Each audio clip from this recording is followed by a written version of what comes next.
പുനർജന്മം ചാനലിലേക്ക് നമസ്കാരം.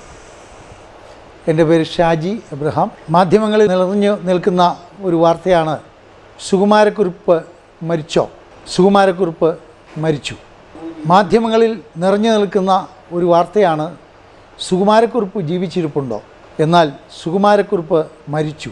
കഴിഞ്ഞ ചില നാളുകൾക്ക് മുൻപ് പുന്നപ്ര ശാന്തിഭവൻ മാനേജിംഗ് ട്രസ്റ്റിയായ ബ്രദർ മാത്യു ആൽബിനും ന്യൂസ് 18 ചാനലുമായി നടന്ന അഭിമുഖത്തിൽ ബ്രദർ മാത്യു ആൽബിൻ തറപ്പിച്ച് പറഞ്ഞു സുകുമാരക്കുറുപ്പ് മരിച്ചു. അതുപോലെ തന്നെ അനു ബ്ലോഗുമായി നടന്ന അഭിമുഖത്തിലും അദ്ദേഹം വീണ്ടും ആവർത്തിച്ച് പറഞ്ഞു സുകുമാരക്കുറുപ്പ് മരിച്ചു. അല്ല, ഇപ്പോഴും ആൽബിൻചേട്ട എന്താണ് ആൽബിൻചേട്ട മനസ്സിലാണ് ഇപ്പോഴും സുകുമാരക്കുറുപ്പ് ജീവിച്ചിരിപ്പുണ്ട്? ഇപ്പോഴും ഒരു സംഭവം ഇട്ടിരിക്കണം, അയാൾ ജീവിച്ചിരിപ്പുണ്ടോ? ജീവിച്ചിരിക്കല്ല. ആകെ കൂടി നോക്കുമ്പോൾ ചില ഗവൺമെൻറ് ഉദ്യോഗസ്ഥർക്കും ചില വ്യക്തികൾക്ക് പണം സമ്പാദിക്കുവാനും പണം ചിലവഴിക്കുവാനും എല്ലാ വർഷവും കുത്തിപ്പൊക്കുന്ന ഒരു വ്യാജ വാർത്തയാണ് സുകുമാരക്കുറുപ്പിൻ്റേത്. ഇതിൽ ചാനലുകാർ ഇടം പിടിക്കുകയും ചാനലുകാർക്ക് ഒരു വലിയ ചൂട് വാർത്തയായി അത് ഉപയോഗിച്ചു കൊണ്ടിരിക്കുന്നു.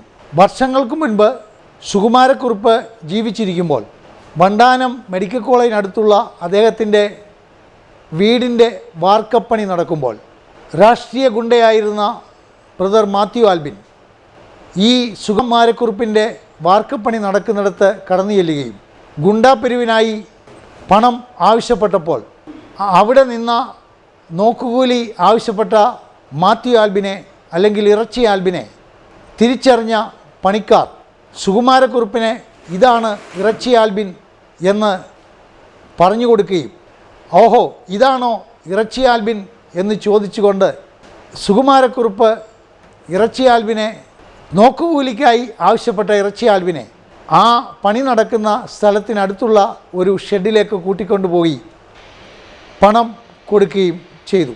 പിരിയുന്നതിന് മുൻപ് സുകുമാരക്കുറുപ്പ് ഇങ്ങനെ പറഞ്ഞു ഇറച്ചി ആൽബിനെ ഒന്ന് കാണണമല്ലോ.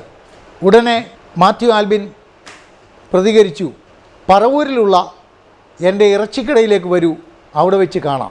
അടുത്ത ദിവസം ഇറച്ചിക്കടയിലെത്തിയ സുകുമാരക്കുറുപ്പ് അംബാസഡർ വണ്ടിയിൽ ഡ്രൈവർ പൊന്നപ്പനുമായി എത്തിയ സുകുമാരക്കുറുപ്പ് ബ്രദർ മാത്യു ആൽബിൻ്റെ ഇറച്ചിക്കടയിലെത്തുകയും അവിടെ വെച്ച് എനിക്ക് ഒരു ശവം വേണമല്ലോ എന്ന് പറഞ്ഞുകൊണ്ട് സ്വകാര്യമായി മാറ്റി നിർത്തി സംസാരിക്കുകയും അവിടെ വെച്ച് ബോഡിക്കായിട്ടുള്ള അഡ്വാൻസ് തുകയായ 25,000 രൂപ കൊട്ടേഷൻ തുകയായ അതിൻ്റെ 10,000 രൂപ ഇറച്ചി ആൽബിനും ഇറച്ചി പുരുഷനും അഡ്വാൻസായി നൽകുകയും ചെയ്തു.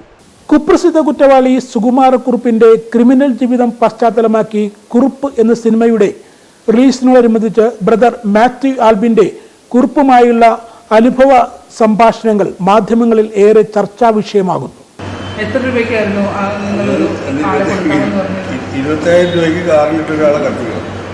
ചില വർഷങ്ങൾ കഴിഞ്ഞിട്ടും ന്യൂസ് 18-ലൂടെയും അനു ബ്ലോഗിലൂടെയും പല ചാനലുകളിലൂടെയും സുകുമാരക്കുറുപ്പ് മരിച്ചു എന്ന് തറപ്പിച്ച് പറയുമ്പോൾ ഒരു കാരണവും കാര്യവുമില്ലാതെ ലോകം ഇന്നും ബിസിനസ്സിന് വേണ്ടി അതിനെ കുത്തിപ്പൊക്കി വലിയ ആഡംബര വാർത്തകളാക്കി മാറ്റി അതിനെ ഒരു ബിസിനസ്സായി ചിത്രീകരിച്ച് ബിസിനസ്സായി കൊണ്ടുപോയിക്കൊണ്ടിരിക്കുന്നു. ഈ സമയം എനിക്ക് പറയുവാനുള്ളത് വാസ്തവങ്ങൾ അറിയുക. മരിച്ചുപോയി എന്നൊരാൾ പറയുമ്പോൾ അതിൻ്റെ വാസ്തവങ്ങൾ അറിഞ്ഞ് പിന്നീട് അതിനെപ്പറ്റി മറന്നേക്കുക. ഇതാണ് എനിക്ക് പറയുവാനുള്ളത്. ഇത്രയും സമയം എന്നെ കേട്ട എല്ലാവർക്കും നന്ദി, നമസ്കാരം.